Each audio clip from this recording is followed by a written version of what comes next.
Hello, everyone. My name is Benjamin Moore, and I'm going to be presenting a topic that is very important in our journeys together, and that is one of self-ceremony. And many of you perhaps have attended a group ceremony or had a ceremony facilitated for you by a facilitator or some other community event that has given you some frameworks to work from. And today, the importance is how can we create these experiences for ourselves? And so I also want to first acknowledge the power of group ceremony. Group ceremony is very expansive, but also comes with its own limitations. And so, wanting to kind of go into the nuance here between group and self, and really just wanting to provide as much information as possible. So really excited for today's presentation. And so one thing I want to just kind of put to bed is self-ceremony doesn't necessarily just mean taking medicines alone. It is a deliberate container that is designed by you to enable trust and bring forward your inner guidance and self-empowerment, which extends out from there into a way of living and a way of approaching life with gusto and fortitude. And it all starts with these experiences of the self. So today, this presentation is going to be divided into 5 parts. And part 1 is the foundation. So what is self-ceremony? So we'll define self-ceremony and talk a little about the nuances and the differences between group and self-led work, the role of trust and personal leadership, and when self-ceremony is appropriate. Part 2, we'll talk about some of the preparation steps, building the container. This is the setting, what your intentions are, the physical preparation of the body, the clothing, personal artifacts, clearing space for yourself. Part 3, we're really going to get deep into the set and setting. So actually designing the environment, the music, the physical space, your altar, clearing your energy and setting boundaries. Part 4 is a little talk about the sacrament and safety. So in this is more about harm reduction, dosing, any contraindications, medication considerations, and then obviously hydration, nourishment, and your support structure. And part 5 was going to talk about the ceremony itself. We will talk about the active experience, and it includes opening the space, working with breathwork, movement and embodiment, sound, nervous system regulation, and some mirror work, which I really love. And then part 6 is integration. So stabilizing what insights have come through for us. Really the immediate landing practices, journaling, protecting the experience, sort of allowing us to really bring that wisdom forward and how we can maintain what we've learned and what we've gleaned in this experience and weave it into our own experience. And so throughout this entire presentation, we're going to move through awareness, preparation, structure, and experience, and finish it with integration. So today's goal is to develop self-trust, emotional regulation, energetic literacy, and responsible sovereignty. And so my goal for you is by the end, you'll understand how to build and hold your own ceremony with structure and integrity. So without further ado, let's get into part 1. So the preparation. So when we approach ceremony, the actual ceremony itself begins before we ever take the medicine or even measure or whatever we're doing to approach this. And so there's 2 different approaches that one can take. What I like to call an azimuth or direction-based, and then a very focused or specific intention-based. And so with an azimuth, it's thinking about the direction where you're going, but not necessarily being over specific. So how do you want to feel? What qualities do you want to cultivate? And what direction am I heading? Where do I really want to go? And so the question lies in the idea that there is a path, and maybe this path isn't known yet. And I like to think of it as if we're walking through the forest and there's a trail, we follow it. It's great because there's a trail there, but it's someone else's trail. So it's wonderful that we walk that, but there will be a point in time where we decide that we would like to take our own path. And so that's where finding our own cardinal direction is important. So we can go through these different experiences in life, but until we find our own direction, sometimes we may feel lost or incomplete. And then there's some focused or specific intention that can come into play here. And that can kind of get into the elements of letting things go, some specific things that perhaps you're carrying, or really wanting to create space for an intention. And during the experience, having certain items available can bring clarity and focus to those intentions. And so, with this, we always encourage you have a journal or some other tools so that you can write down your intention or your direction and have some way to focus on it throughout your experience, and allow the medicine to soften your control, but also keep some focus within the self so that you can integrate these insights toward what you're trying to manifest. And so always the reminder here is where attention goes, energy flows. And so with that, once we have the intention, some sort of directional focus, then the important next step is physical preparation. So what does that even entail? Well, starting to get your physical body, your form, into shape. Now, I understand that you may want to come into this and say, the medicine's going to fix me. Well, there may be elements of truth to that.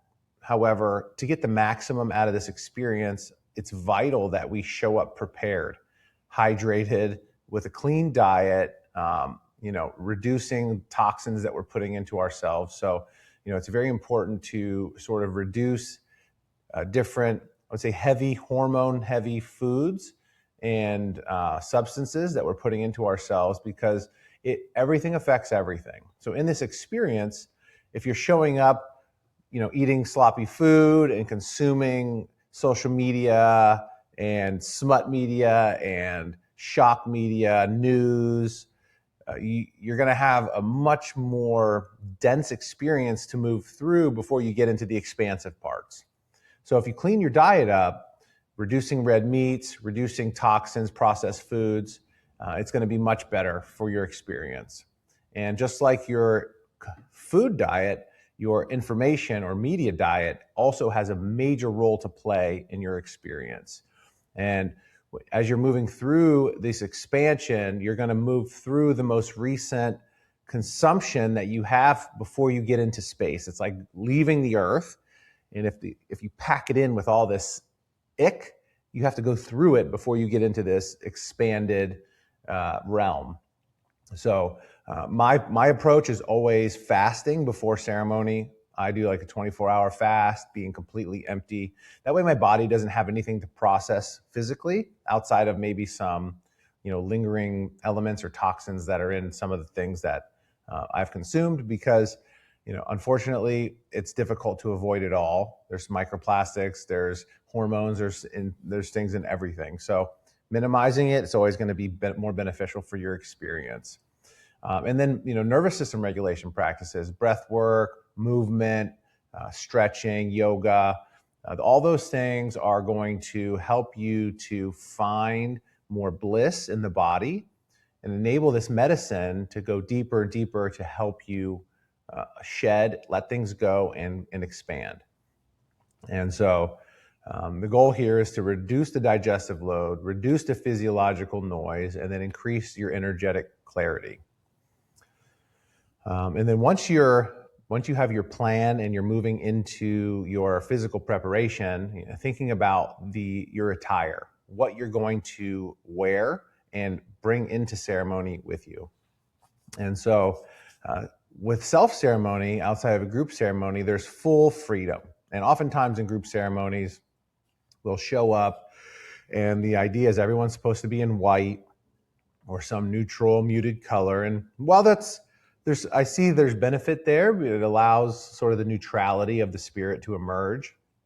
There is also an invitation to push those edges, to expand beyond this muted form, this purity, into a state of what you desire. Do you desire color? Do you desire shine and sparkles or animal prints? Allow yourself to feel what feels good when you see something like, oh, okay, I'd love to wear this or that. And in self-ceremony, there's that expansive freedom where you can show up with all the awesomeness that you decide you want for yourself. Wear expressive clothing if that's what feels good. If you feel like you want to be in a muted state, wear white or wear another muted color. That will help you find that balance.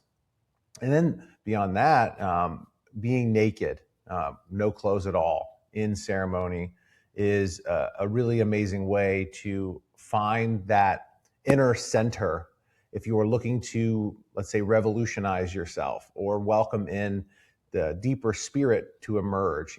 Going in your birthday suit, as it were, allows you to be back in the beginning. And through this, it's really can be fun to create your ceremony garb, the outfits or the collections that you wear in these experiences to help facilitate some of these more like specific or focused intentions. And thinking about how items that we bring to ceremony can have an energetic footprint. If you have things that were gifted to you or that you've had during different transformational experiences, bringing those into your ceremony can really help to drive home the energetic experience or expand you into a place that you feel nourished. Also bringing forward in the experience certain sacred items like photos of loved ones, objects that were given to you or that remind you of experiences that you enjoyed. And then stones, crystals, gems, malas, feathers, other things that can create different thought structures and connections to nature can be very helpful. So moving into part two, the topic with part two is set and setting. And first with this topic is the environment. So what does your environment look like? Showing up to ceremony in creating your ceremony in a cluttered, messy, unkempt place that needs improvements, it's going to look it's going to be difficult. And I can give you just a short anecdote of a ceremony that I was in with myself, and I had just a couple of dishes in the sink, and I was sort of in the afterglow period of a mushroom experience, and went to the sink to fill my cup with water, and I noticed just a few dishes that I had, and in my experience, it felt awful. I felt like this was the dirtiest kitchen I've ever been in. It just made me feel nauseous. And so I moved on, went through the experience, and then after, the next day came into the kitchen to clean it all up, and I noticed there was only a couple of dishes and it wasn't messy. But my mind, because it was just a little bit in disarray, it amplified that. So this is a clear reminder that if your space is set, if your space is clean and feng shui, it's going to feel better. You're going to feel more attuned to your environment and allow this energy to move that needs to move. Also, lighting is vital. So having low lights or no lights with maybe one candle, it can be very helpful. I always like to have a candle burning just to send energy and have a place to focus should I need to bring my gaze in and really focus on something that's coming through my experience. And then if you have a way to make your space open and airy, open windows, um, it's encouraged to do that. And then obviously removing distractions, turning off your notifications on all your devices, making basically creating an insulation around your experience. And obviously, make sure you have a device if you're alone that you can dial out for an emergency contact as soon as possible. That way, you're able to connect with individuals that can support you on your journey should you need it. Music. So music is a very important element in the flow of ceremony. And what we say is, like, music really does a great job at helping to move the energy along. And a challenge can be if you want to go into silent ceremony, which yes, that can be a very challenging experience, and I've had a couple of experiences where I wasn't able to get the music going due to the rapid onset of the medicine that I was working with, and my lack of preparation early on in my experience. This is where some of these lessons have come from, and so with music, having music that is expansive, uplifting, things that are maybe based around journey experiences. East Forest has some music that is really amazing, and it's dialed in to be sort of a flow instead of just being like repetitive beats or drops or tones. It's a flow that kind of takes you on a journey through this experience and into a place of growth. What you want to avoid is chaotic, aggressive, scratchy, just incoherent, stimulating music that it's not supportive of this type of experience. And you'll know on the medicine, it will speak to you through this experience. You'll know when things aren't right. And a very interesting perspective is especially with mushrooms, when the music comes from a low vibration, you can sense it very deeply, and it creates like an incoherence, and you'll quickly want to change that. So, being sensitive in that space will allow you to see and experience that. And then trust your instinct, of course. If things don't feel good, next song. Next song can be very, very, very helpful. Press fast forward. And then, so building an altar. So an altar is a focal point, a symbolic anchor for creating intention, creating focus, and having the items that mean something to you in a centerpiece. And important elements to include. I like to include all the elements or examples of all the elements in the altar. So fire, water, air, and earth elements, and then other things, other sacred symbols or photos and personal artifacts that remind of the important transformations or important experiences in the story. Again, these items can bring us into a state of elation and joy and remind us of how blessed our life really is. And this can be elaborate or very simple. With these different experiences, you're able to really cultivate what your desires are, and it's going to lead to your outcome. And there's some reminders that these are like sort of placeholders for the mind to attune into. They don't necessarily, you can idolize them. I wouldn't recommend it. The intention is not for them to be idolized or worshipped, but it's to remind of experience so that you can be in a deeper state of reverence, a deeper state of connection to the Creator. And another aspect of this part of the experience is energy clearing. And so, but when you have everything set up before you begin ceremony, before you open space, I think it's important to clear the space of foreign and dense energies. And that's sight, smell, sound, taste, like all these things are affecting the experience. So prior to opening space and beginning, clearing with sage, Palo Santo, burning some incense, different smells help to ground this space and remind you through your olfactory of where you are in the present world, and help to sort of cultivate your experience through the journey.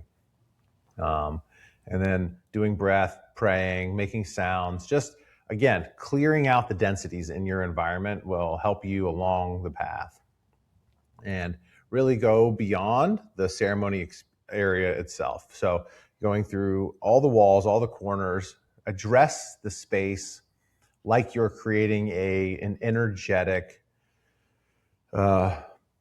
barrier, an energetic foundation for you to launch from. And clear your house. If you have a house, clear the whole space. Maybe walk around outside.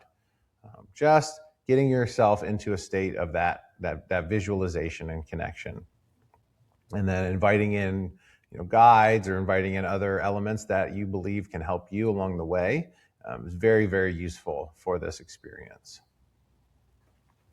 And so we're going to move into part 3, which is sacrament prep and safety. So the key here is informed use and harm reduction. We really want to make sure that we're driving home this idea that if we're showing up prepared, if we're showing up with the correct dosage, measurements, and any contraindications known, there's not going to be any injury here. And we know these sacraments are very safe. So as you approach this, know your dose, know your dosing, know what you're going to take before you open the space, before you build out the other items that we discussed. You want to know how much and what you're taking, because it's going to give you the duration, the expanse, the need, the support need, etc.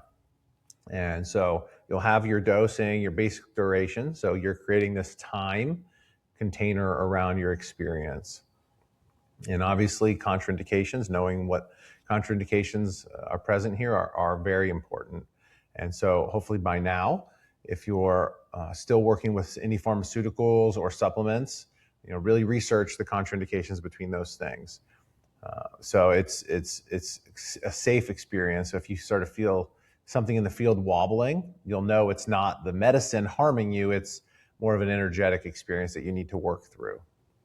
And then, one of the most important aspects, especially because here in the church we're offering and work with 5-MeO DMT, is never mix MAOIs with this medicine. So if you're working with any MAOI, you cease its use before working with our sacraments. It's very, very important for safety. With SSRIs, there's research that shows that they're okay. There's just a dulling effect or a blunting effect with the experience. So just know that going in as well. There may be a lower effect as you work with these if you're still working with SSRIs. So the invitation here is to help for you to wean off of those pharmaceuticals and get onto plants as their replacements, which the plant world has all the replacements you need. So, and we'll cover those things more in other presentations. And so, just making sure you recognize that the duration based on your medicine can vary dramatically. And sometimes when you're in the experience, it may feel like you're going to be there forever. It may feel like this is never going to end. But I can assure you the experience itself, the trip will end.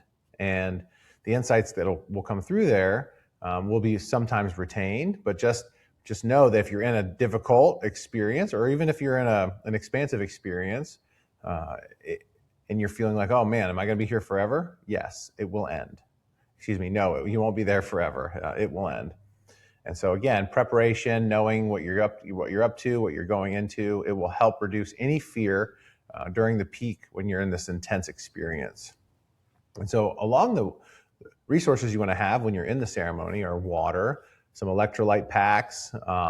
Magnesium is very helpful to take before or during L3 and 8 to help you rest and come back into your neutral state after experience, and then some nourishing foods to have to support you after the experience. And then during the preparation, it's important to notify someone.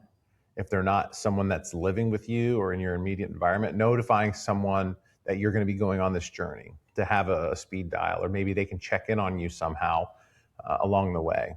And so there is a service that's offered by the Fireside Project that has trip checks where they'll check on you during the experience and help you navigate it should you need the support. And then also anyone in the community, if you reach out, I'm sure would love to help you. And so now we're getting into the ceremony itself. So this is part 4, opening the space. So how do you open the space? Ideally, it's with a prayer, it's with offering gratitude, just acknowledging all of the things that are on your altar, remembering all of those things, what they've offered to you, what they can remind you in your experience. And inviting in protection, talking to your guides, talking to spirit, and asking for protection and truth. I think it's very important. And then if you have an intention or a cardinal direction, stating it out loud with your mouth. Words are very powerful. They allow us and enable us to really ground into our body what our mind is considering. And being remind here, if you're nervous, if you're scared, totally normal. Oftentimes I approach ceremony and I know what it's going to feel like, but there's still some fear. There's still some angst that can be present going in. And I never let that alter my path, right? There's always, it's like, well, what's going to happen? I want to be in that state of curiosity. So I'm never allowing that to stop me from going into ceremony, but also having a healthy respect for the self and the emotions. The body knows a lot. And when we start to shed things, it creates space for the unknown to come in. So just want to create some gratitude for that experience. And you can move through that and continue on your experience by dropping into breath. So you start to feel fear, feel angst. Just know that you're going to get into some breath and somatic practices before you take the medicine to allow your body to be prepared fully.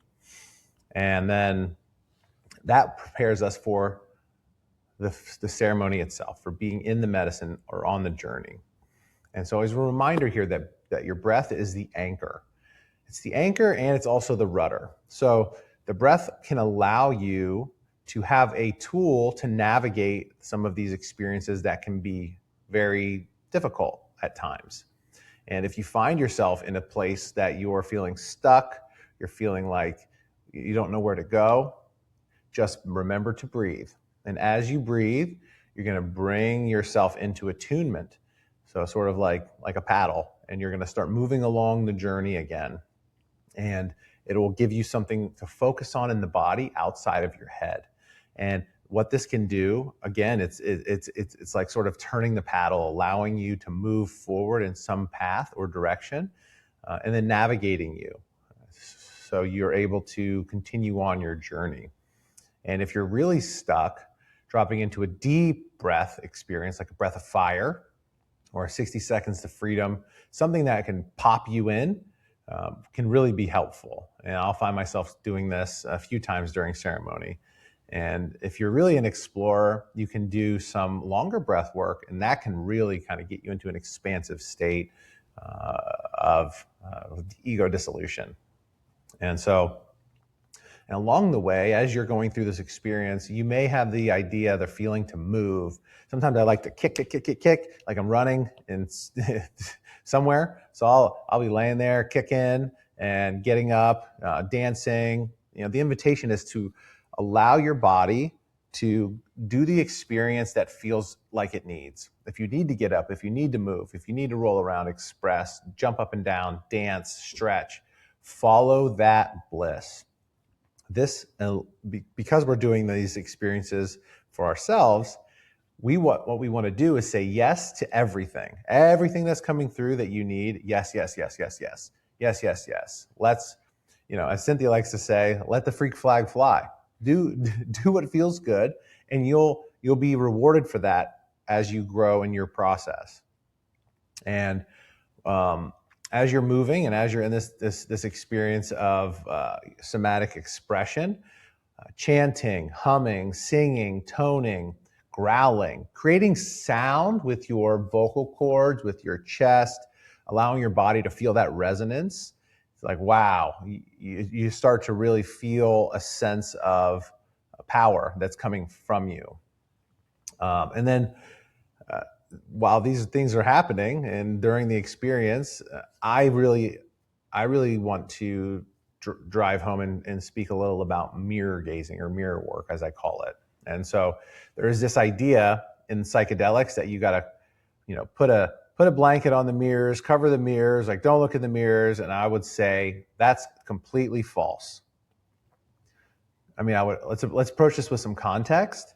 The mirror is such an important tool for self-reflection. So sure, if you want to have some reservations, please, follow what your instincts tell you. But what I can offer you is that if you're able to go and spend time in front of the mirror and look at your ears, your hair, or lack of hair, your face, your mouth, your nose, your eyes, your eyebrows, all the different aspects that make you uniquely you. And the medicine will help you find gratitude, find acceptance in the you that you are. And oftentimes in life, we have this idea that we need to be something more or something else. And when you can really see yourself in this state, in this clarity, it will integrate into your soul. You'll see your own reflection and begin to find that deep connection of love and gratitude for the you that you are. And so it can be a really beautiful process. So as you approach this mirror, it's important to begin by just looking into your own eyes, staring into your own eyes, allowing yourself to get lost into the bliss of your soul. And then as you look into your eyes, begin to move your gaze around. You can go one way or the other, or just expand and scan through your entire being. And observe yourself without judgment. Study your face, your expressions. Does your face morph? Does your skin change tone, texture, colors? Or are you stable? Are you solid? This allows you to reclaim your authenticity. And so as you approach this, just give yourself grace and allow yourself to experience this in a blissful state, or in a difficult state. If you're not feeling like that, if you're feeling like, whoa, I'm in this deep judgment, still go look, see yourself. You'll see.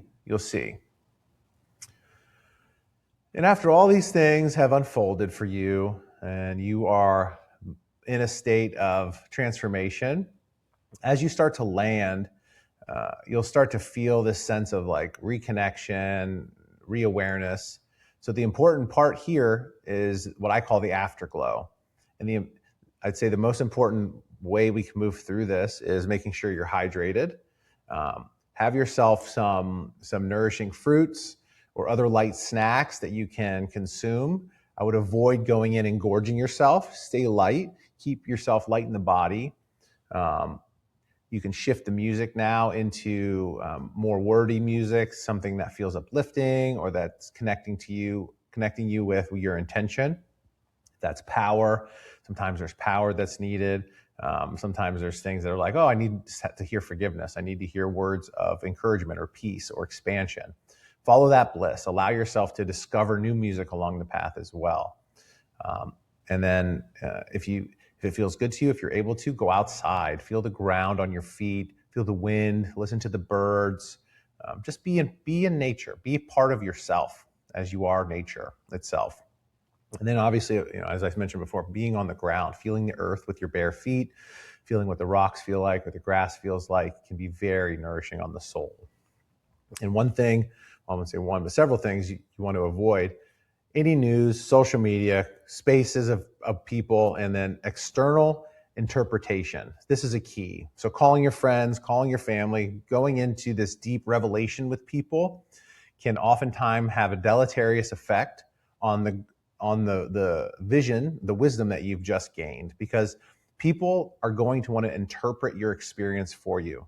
You're going to tell them, hey, I saw snakes and I saw this other thing. What they're going to do is tell you what it means to them and invite that belief from you. And so hold the gold, keep your experience to yourself, journal, journal, journal. Write down as much as you can, voice notes, video notes. Offer to your own experience as much information as you can, so then you can look and read through this and find some of the nuggets for yourself. Your own meanings are much more valuable than others. So just remind yourself that you are worth it. You are worth having your own sovereignty here. But yes, having these ways to capture your experience can be very vital and beneficial to you. And then as the weeks go on, begin to share and see what people think of it, because now you've gotten your own meanings out of it. Other people's interpretations will be less impactful, and you'll just sort of get another perspective. And then gratitude, of course, offering your experience gratitude, offering your experience in the medicine and where you've gone, the path to this point, gratitude. You know, you're brave. It takes a lot. It's a warrior's journey to go into these deep places and find a path, find experience, find bliss. So, you know, if you want to share with people, share, but maybe create context for them. Say, hey, I'm going to share with you. I don't want any reflection. And then obviously, if you really need it, seek out trained integration support. And yeah, that will help you find alignment and how to align some of these insights without people making meaning for you. So, you know, to really sort of recap everything we've talked about, really wanting to make sure that I'm driving home that this experience is to empower you, to increase your self-trust, your leadership of self, how to help you design and create a safe and sanctimonious experience, and live intentionally, so that you can learn that life is the ceremony. How you do one thing is how you do everything. So if you start with having a deep, focused approach to this experience, it will bleed out into all the aspects, all the facets of life, such as the intention. So, wow. Thank you so much for joining me on this journey. And I was really, really great. I'm really grateful for having the opportunity to bring it forward to you and many more. So y'all have a great rest of your life.